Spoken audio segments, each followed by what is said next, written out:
I want to ask you a specific question about other people's reactions, and that's two things.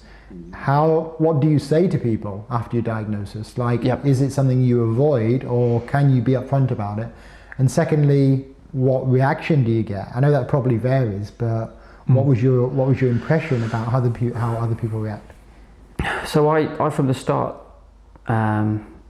accepted that I was going through the cancer pathway, and I accepted also that the more that I talked about it, it allowed me to just put it straight in my mind. So I think I like to be quite open with a lot of people about it, and that was sort of a stance that I took, very much so that I remember standing in a queue to the fish and chips shop, knowing that I was having my operation, and I had a very important meeting with a person that I'd already put off, and I phoned him up and I said, I'm not going to be able to make the meeting next week, but I've got the best reason ever. And he was very sceptical on the phone. He said, okay, what's the reason? I said, I've just been diagnosed with cancer and I'm having my right testicle chopped off. And he said, as examples go, as reasons, excuses, that's a cracker.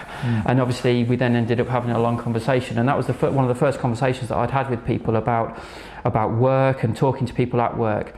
But I think for me personally, letting and telling everybody know about every stage of my journey was therapy for me.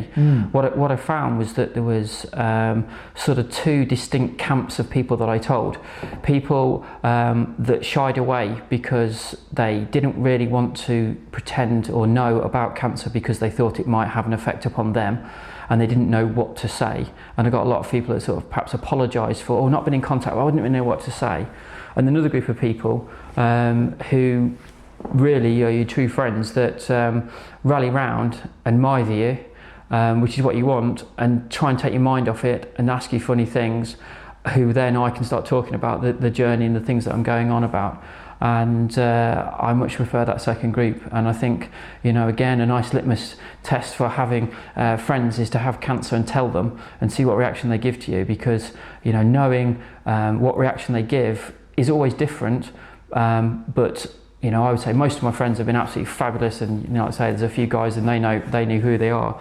They've been coming round, emptying my bins for me when I had cancer, and doing jobs around the house for me that they didn't need to do. They've been phoning up and speaking to my wife. I knew it was going on, but it was almost in secret. So to say, is there anything I can bring? Is there anything I can do? And they're the people that are worth their weight in gold, and I can't wait to repay them for any journeys that they go on in their lives. Yeah, that's awesome to hear that people did rally round. At least those that you won good terms with, the best ones in a way.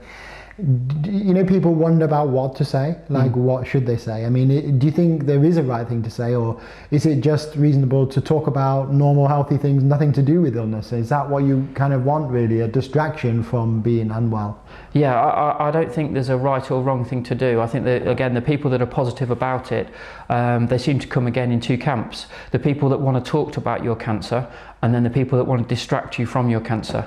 And I think the better ones are the ones that actually want to talk about it, because they want to know for themselves about what's happening to me and my family, I think.